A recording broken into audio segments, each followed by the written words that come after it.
wabarakatuh. Salam sejahtera bagi kita semua. Salam, Om Swastiastu, Namo Buddhaya, dan salam kebajikan. Saya Darul Qotni Abbas, dosen Prodi Perbankan Syariah, Institut Darul Ulum Sarolangun, pengampu mata kuliah Manajemen Risiko Bank Syariah. Pada pertemuan kali ini, kita akan membahas karakteristik risiko perbankan syariah. Dalam mata kuliah ini, ada beberapa capaian pembelajaran lulusan. Yang pertama adalah menjunjung tinggi nilai, norma, dan etika akademik, serta profesionalisme dalam bidang perbankan syariah. Yang kedua, mampu menganalisis permasalahan ekonomi syariah secara sistematis dan ilmiah. Yang ketiga, mengelola risiko dalam lembaga keuangan syariah menggunakan pendekatan yang sesuai dengan nilai-nilai syariah. Dan yang keempat, mampu mengembangkan pemikiran logis, kritis, dan inovatif dalam manajemen risiko syariah. Untuk mencapai itu, ada beberapa capaian mata kuliah. Yang pertama adalah menjelaskan konsep dasar manajemen risiko dalam konteks perbankan syariah. Yang kedua, mengidentifikasi jenis-jenis risiko dalam lembaga keuangan syariah. Yang ketiga, menganalisis metode mitigasi risiko sesuai prinsip syariah. Yang keempat, merancang strategi manajemen risiko yang sesuai dengan regulasi dan prinsip syariah. Yang kelima, menunjukkan sikap profesional, etis, dan bertanggung jawab dalam menilai dan menyampaikan analisis risiko. Dan yang terakhir adalah mengevaluasi implementasi manajemen risiko dalam praktik industri perbankan syariah di Indonesia. Filosofi dan prinsip dasar perbankan syariah adalah prinsip keadilan, kemitraan, dan larangan riba. Ini membentuk dasar bagi produk dan layanan yang ditawarkan, sekaligus memengaruhi sifat risikonya. Pada prinsip keadilan dan kemitraan, itu mendorong bagi hasil dan menghindari eksploitasi. Pada larangan riba, yaitu menghilangkan bunga dari transaksi keuangan. Dan pada transaksi real, yaitu setiap transaksi harus didasari oleh aset atau kegiatan ekonomi yang jelas. Sebuah perbandingan awal, risiko perbankan konvensional itu ada beberapa hal. Satu, risiko suku bunga, risiko kredit, risiko pasar, dan risiko personal. Fokus pada pengelolaan risiko yang timbul dari pinjaman berbunga dan investasi pasar. Di perbankan syariah ini agak unik sedikit, karena risiko perbankan syariah itu berasal dari akad dan kepatuhan syariah. Berbeda dari bank konvensional, risiko perbankan syariah muncul dari karakteristik khusus akad, yaitu kontrak syariah, dan kebutuhan kepatuhan terhadap prinsip syariah.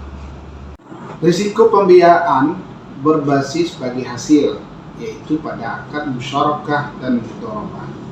Skema bagi hasil seperti musyarakah yaitu kemitraan dan mudharabah yaitu modal kerja memiliki potensi risiko yang tinggi terkait dengan pembagian keuntungan dan kerugian.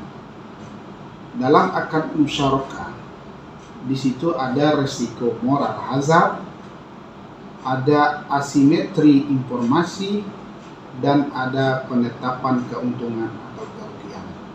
Dalam akad mudharabah, di situ terdapat risiko kegagalan proyek, risiko pengelolaan, dan potensi loss sharing.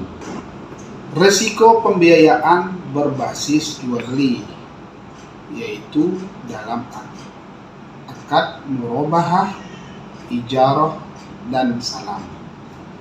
Meskipun tampak sederhana, pembiayaan jual beli seperti murabahah, ijarah, dan salam juga memiliki resiko tersendiri. Dalam produk murabahah ada risiko kualitas aset dan kemampuan bayar nasabah. Dalam akad ijarah ada risiko kepemilikan aset dan pemeliharaan. Dalam akad salam ada risiko gagal kirim atau kualitas barang yang rendah. Risiko likuiditas dan risiko pasar dalam konteks produk syariah adalah dari risiko likuiditas, kurangnya instrumen pasar uang syariah. Terus ada penarikan dana besar oleh nasabah. Yang kedua, risiko pasar, fluktuasi nilai aset dalam investasi syariah. Yang kedua, perubahan nilai tukar mata uang asing. Kerangka manajemen risiko perbankan syariah, pendekatan komprehensif. Penerapan manajemen risiko yang efektif sangat penting untuk menjaga stabilitas dan pertumbuhan perbankan syariah. Ada beberapa hal yang harus kita kedepankan. Yang pertama yaitu identifikasi risiko, yaitu mengidentifikasi semua potensi risiko termasuk risiko syariah. Yang kedua, pengukuran risiko, yaitu mengembangkan metrik untuk mengukur eksposur risiko. Dan ketiga, mitigasi risiko, yaitu merancang strategi untuk mengurangi dampak risiko. Dan yang keempat, pemantauan dan pelaporan, membangun sistem untuk memantau dan melaporkan risiko secara berkala. Ada peran Dewan Pengawas Syariah dalam mitigasi dan tata kelola risiko. DPS memiliki fungsi krusial dalam memastikan kepatuhan syariah dan tata kelola risiko yang baik di lembaga keuangan syariah. Apa saja yang dikelola oleh DPS? Yang pertama yaitu pengawasan kepatuhan, yaitu memastikan setiap produk dan operasi sesuai syariah. Yang kedua, rekomendasi kebijakan, yaitu mengusulkan perbaikan untuk meningkatkan tata kelola syariah. Yang ketiga, memberi nasihat, yaitu memberikan panduan pada manajemen terkait isu syariah. Dan yang keempat adalah edukasi dan sosialisasi, meningkatkan pemahaman tentang prinsip syariah. Yang terakhir adalah kesimpulan dan tantangan masa depan, membangun ketahanan perbankan syariah. Perbankan syariah memiliki potensi besar, namun menghadapi tantangan dalam mengelola risiko di tengah dinamika pasar global, yaitu pertama, inovasi produk syariah untuk meningkatkan daya saing. Yang kedua, mengembangkan instrumen likuiditas syariah yang lebih beragam. Yang ketiga, peningkatan kapasitas sumber daya manusia di bidang manajemen risiko syariah. Dan yang keempat, harmonisasi regulasi syariah di tingkat global untuk stabilitas. Itulah paparan materi karakteristik risiko perbankan syariah pada mata kuliah manajemen risiko bank syariah. Untuk mahasiswa sekalian, kalau ada pertanyaan, siapkan, nanti kita diskusikan minggu depan. Terima kasih. Assalamualaikum.